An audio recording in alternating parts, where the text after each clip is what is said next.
Le cœur est la pompe musculaire située dans le thorax et responsable de la circulation du sang dans tout le corps.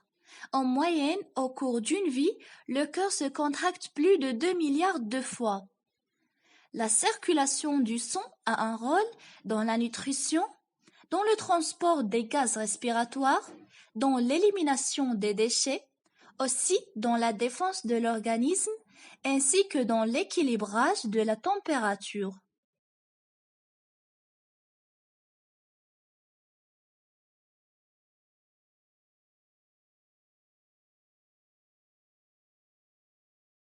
Voilà, on va utiliser ce schéma pour mieux comprendre de quoi elle est composée le cœur.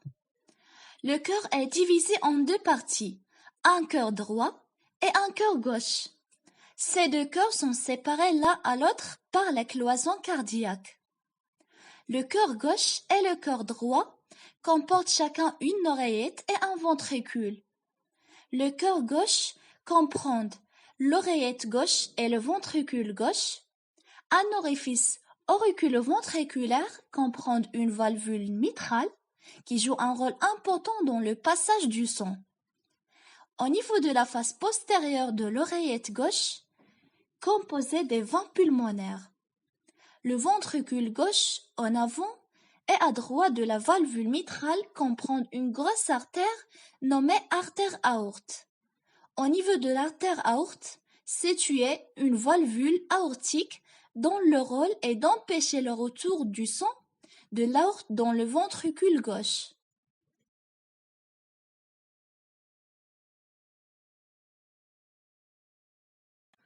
Pour le cœur droit, il comprend l'oreillette droite et le ventricule droit. Ces deux cavités communiquent entre eux par un orifice auriculo-ventriculaire qui comprend une valvule tricuspide dont le rôle est d'empêcher le retour du sang du ventricule droit vers l'oreillette droite. Dans la partie supérieure de l'oreillette droite, il situe une veine cave supérieure et dans la partie postérieure, il situe une veine cave inférieure. Au niveau de l'orifice auriculo-ventriculaire droit, il comprend un tronc pulmonaire et ces deux artères où se trouvent les valvules pulmonaires.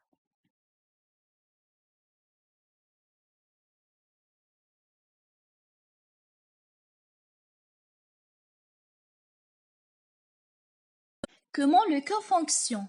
Les oreillettes sont remplies de sang, ils se contractent les premières et envoient le sang dans les ventricules qui les concernent. Et dans la fin de la contraction auriculaire, les valves tricuspides et mitrales se renferment pour empêcher le retour du sang au ventricule.